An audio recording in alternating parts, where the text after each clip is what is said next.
Another week, another no-hitter. Let's discuss on Fantasy Baseball Today in 5.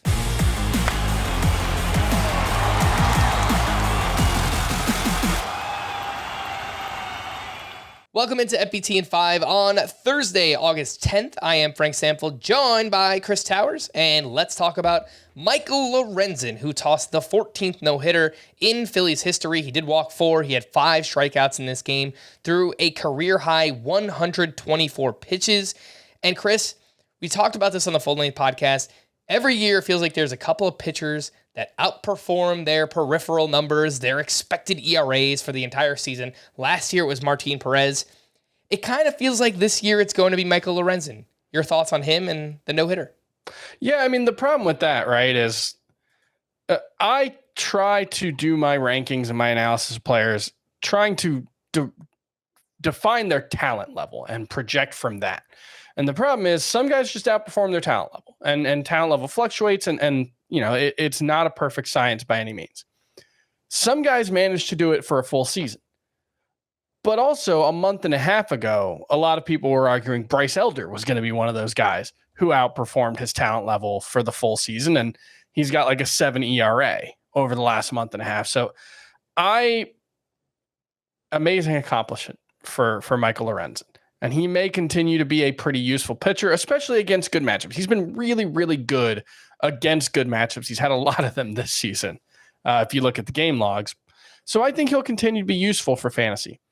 I think if you set the over-under at 4 for his ERA the rest of the way, I'd probably take the over. It wouldn't be a huge amount over, but I think like a 4.1 ERA the rest of the way makes sense. So not someone I view as a must-start guy. And there's not much actionable either because he's 79% rostered on CBS. He's 74% rostered on Yahoo. And part of the problem is he just threw 124 pitches. Yeah.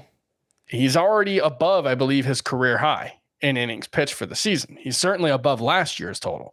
Yeah. So it's like, it might be a situation where you can't really use him next week. I would expect him to throw like 85 pitches next week.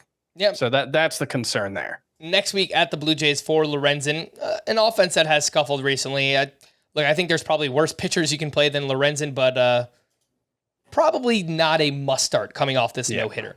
Some waiver wire pitchers who performed well on Wednesday. Emerson Hancock made his Mariners debut, his first career start. 5 innings, 1 run, 3 strikeouts with 11 swinging strikes there. He's 18% rostered.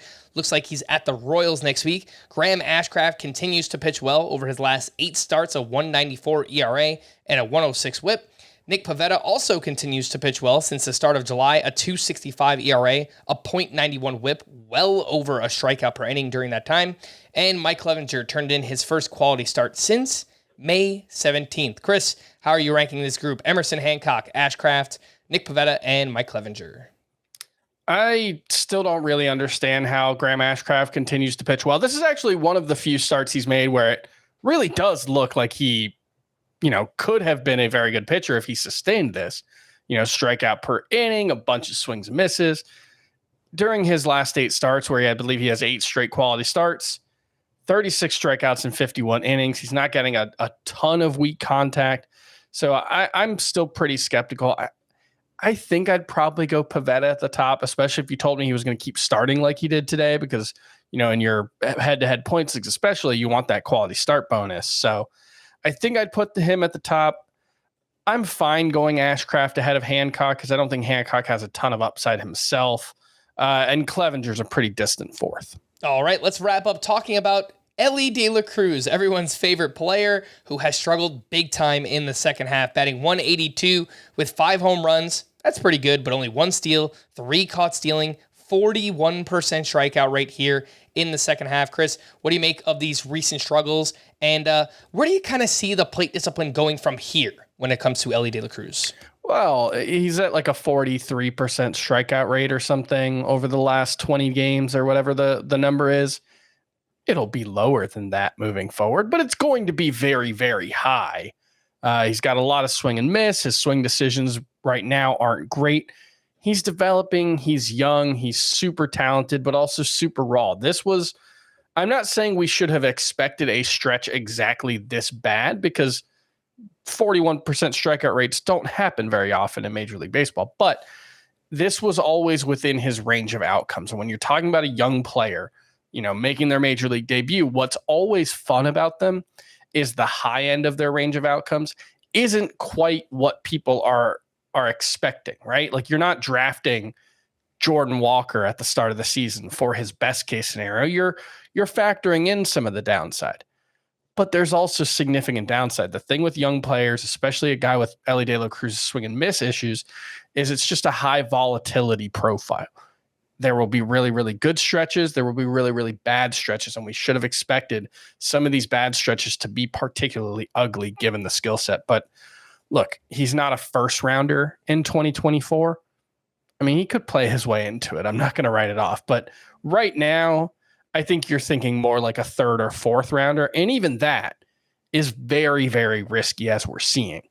But you look at the overall numbers and it's a 27 homer, 45 to 50 stolen base pace. That's the upside you're paying for. Yeah, and if he continues to improve, then maybe upside for even better than that. It's crazy to imagine, but that's the skill level that we're talking about here with Elly De La Cruz. For more extensive fantasy baseball coverage, listen to the Fantasy Baseball Today podcast on Spotify, Apple Podcasts, the Audacy app, or anywhere else podcasts are found. Thanks for listening to Fantasy Baseball Today in 5, and we'll be back again tomorrow. Bye-bye.